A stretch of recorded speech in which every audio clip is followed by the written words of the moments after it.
आप देख रहे हैं अल्फा डिफेंस हिंदी में आपका स्वागत है। आज के इस वीडियो में हम लोग बात करेंगे रफाल एम के बारे में। कुछ जगहों पर रिपोर्ट किया जा रहा है कि भारतीय नौसेना आने वाले समय में 36 रफाल लीज पर लेने वाली है और ये 36 यानी कि 36 रफाल भारतीय नौसेना के एयरक्राफ्ट कैरियर INS विक्रांत और INS विक्रमादित्य के ऊपर से ऑपरेट किए जाएंगे। इस बारे में डिटेल में बात करने से पहले आइए समझ लेते हैं अपने एयरक्राफ्ट कैरियर्स को। भारतीय नौसेना जिस तरीके के एयरक्राफ्ट कैरियर्स को ऑपरेट करती है, यानी कि अभी का INS विक्रमादित्य और आने वाले समय में INS विक्रांत, ये दोनों एयरक्राफ्ट कैरियर स्टोबार टाइप के एयरक्राफ्ट कैरियर हैं। जैसा कि अभी आप अपनी स्क्रीन के ऊपर देख सकते हैं, स्टोबार टाइप के एयरक्राफ्ट कैरियर्स में एक एंगल्ड स्की होता है जिसके ऊपर एयरक्राफ्ट ट्रैवल करके एक तरीके से जंप करता है और इस तरीके के टेक ऑफ को करने के लिए फाइटर जेट को अपने पूरे आफ्टर बर्नर का प्रयोग करना पड़ता है।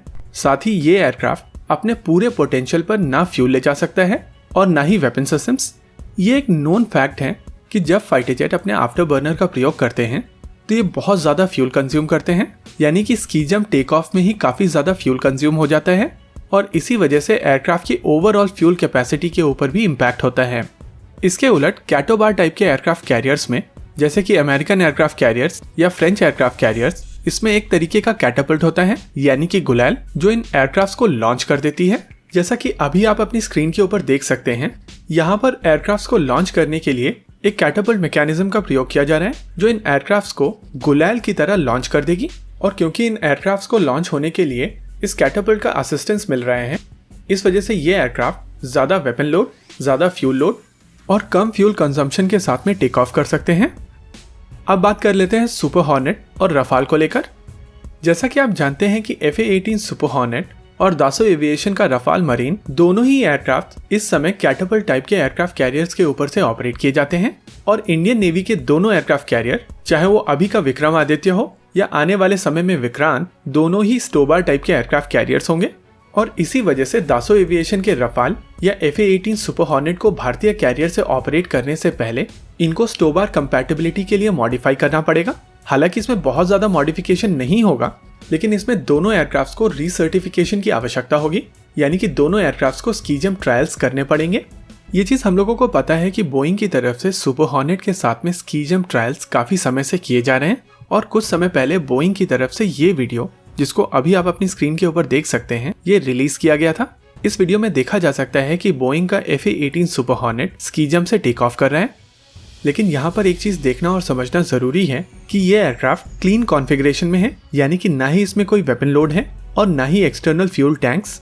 वहीं दूसरी ओर रफाल के साथ में अभी इस तरीके की टेस्टिंग नहीं की गई है। हालांकि दासो एविएशन की तरफ से अलग अलग सिमुलेशंस किए जा चुके हैं और इसी वजह से आने वाले समय में अगर भारतीय नौसेना इस तरीके के एयरक्राफ्ट्स को अपने एयरक्राफ्ट कैरियर्स के लिए एक्वायर करती है या कहें लीज पर लेती है, तो पहले इन एयरक्राफ्ट्स को अपने आप को सर्टिफाई कराना पड़ेगा और उसके बाद इन एयरक्राफ्ट्स को भारतीय नौसेना के एयरक्राफ्ट कैरियर के ऊपर जाकर अपने आप को प्रूव करना पड़ेगा।